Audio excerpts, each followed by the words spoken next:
Baik Prof, kita lihat bahawa hakikatnya dalam industri halal ni memang kaedah-kaedah fiqhiyah ni cukup banyaklah. Cuma yang saya nak bawa pada malam ini ialah perbezaan antara istihlak dengan istihalah dan juga permulaan inilah kepada orang awam kan. Apakah yang disebut dan juga kalau bahasa polis dia buat benda apa ni? Benda apa istilah? Sebab bila saya post dalam grup sekolah-sekolah ni, tajuk apa ni Ustaz? Yang tak pernah duk dengar ni. Okey Prof, silakan. Sesungguhnya yang halal itu jelas dan yang haram itu juga jelas. Bagaimanapun di antara keduanya terdapat perkara yang tidak jelas, yakni yang syubhah, yang mana ramai orang yang tidak mengetahuinya. Istihlak ataupun istihalah istihlak ataupun istihalah. Jadi mungkin kalau sesiapa yang dah terlibat dalam industri halal ataupun dalam akademia lah yang kepakarannya menjurus kepada halal ataupun fiqh penggunaan dan juga seumpamanya tidak menjadi satu istilah yang asing lah. Istihalah dan juga istihlak ni tidak menjadi satu perkara yang asing, bahkan ia menjadi satu perkara yang menjadi fokus utama dalam perbincangan berkait dengan isu-isu halal haram ya. Baik, apabila kita bercakap tentang istihalah ni, tadi Ustaz Amri kata apa dia? Apa dia? Kalau orang pelik kata apa ke benda ni? Apa ke benda tu? Apa ke benda ni? Istihalah ni bunyi macam istilah. Ada orang salah faham, ada yang sebut istilah. Tapi istihalah asal perkataan hawala.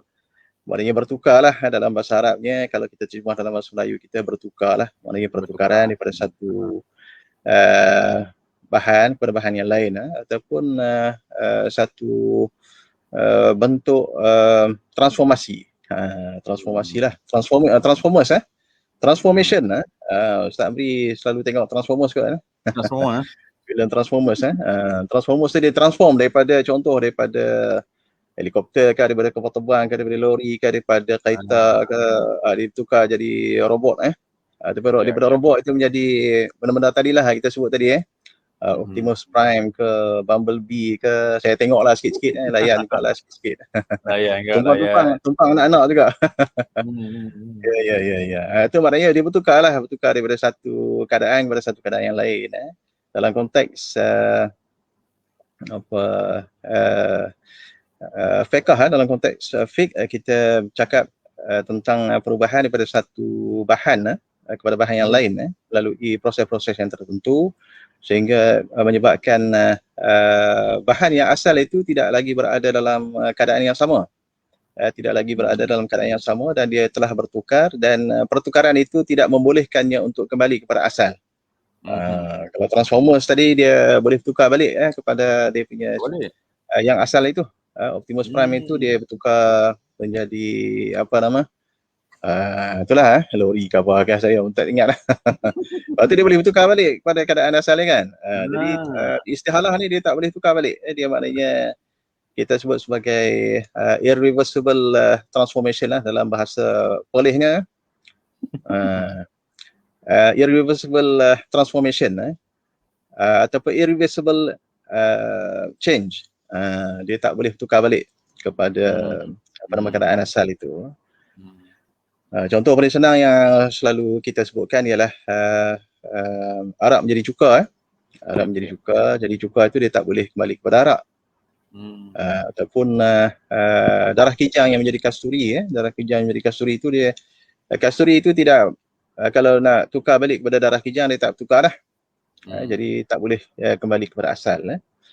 Betul juga dengan bahan-bahan lain lah. Bahan-bahan lain yang mungkin berlaku pertukaran dan tidak membolehkannya untuk kembali kepada asal. Contoh paling senang sekali, benda-benda yang kita makan lah kan, daripada benda-benda yang halal yang kita makan, yang asalnya dalam contohnya macam buah apple yang Ustaz Amri sebut tadi ni Bagi apple.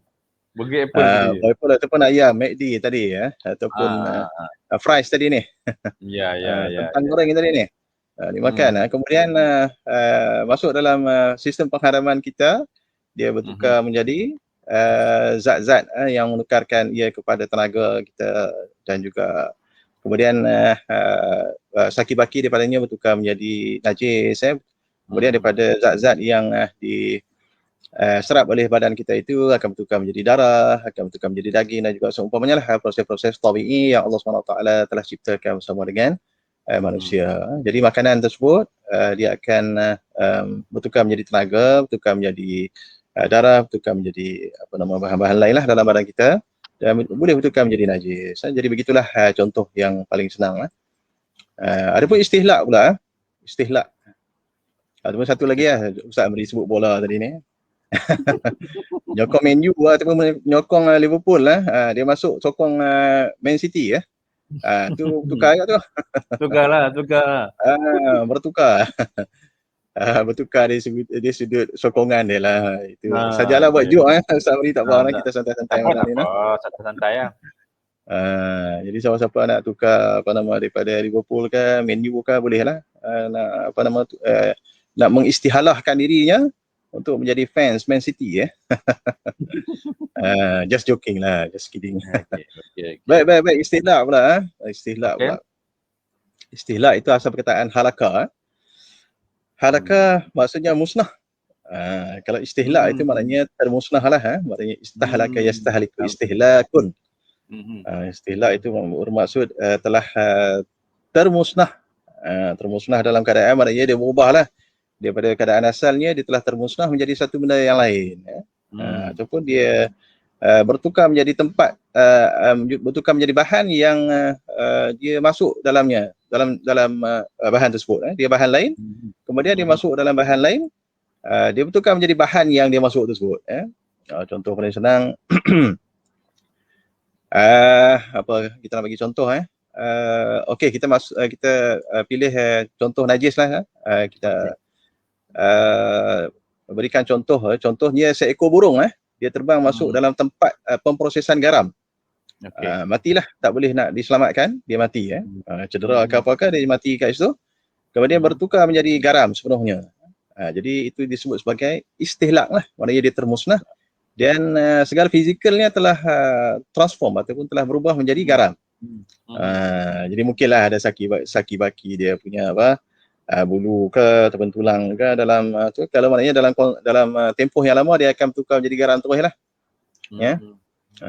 Ataupun setitik arak, dia masuk dalam, dia terjatuh dalam air mutlak contohnya, ataupun air mineral lah dalam satu botol contohnya. Jadi kita tak nampak lagi,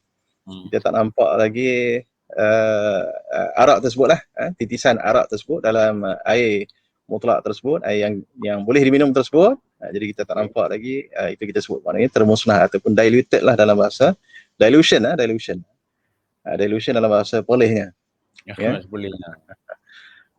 Kita guna banyak bahasa pelih ni Ustaz Amri, tak apa lah. Tak apa, boleh faham.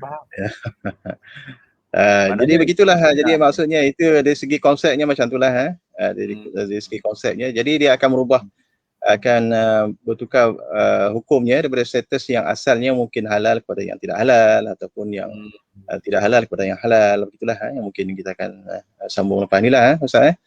Cuma kita nak sebutkan bahawa dua istilah ni dia saling berkait antara satu sama lain. Kadang-kadang dalam industri ataupun dalam kitab-kitab kita fiqh ni pun ada disebutkan perkara ini secara maknanya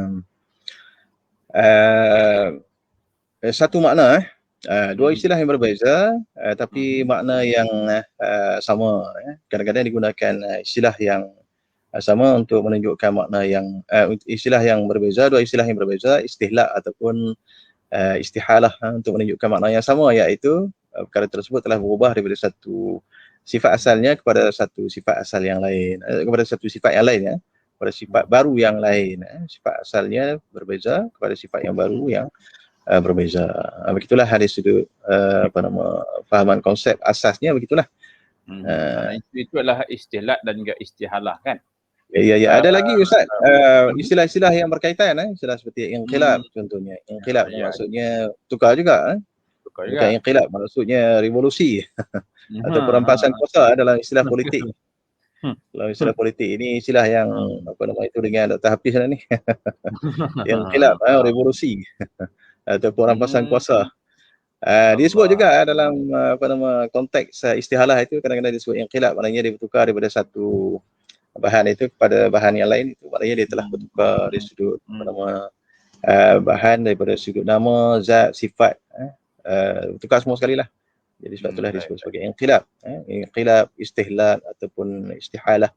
Tapi biasa yang kerap dijadikan modul dalam HPB pun lebih kepada istihlal dan juga istihalah kan.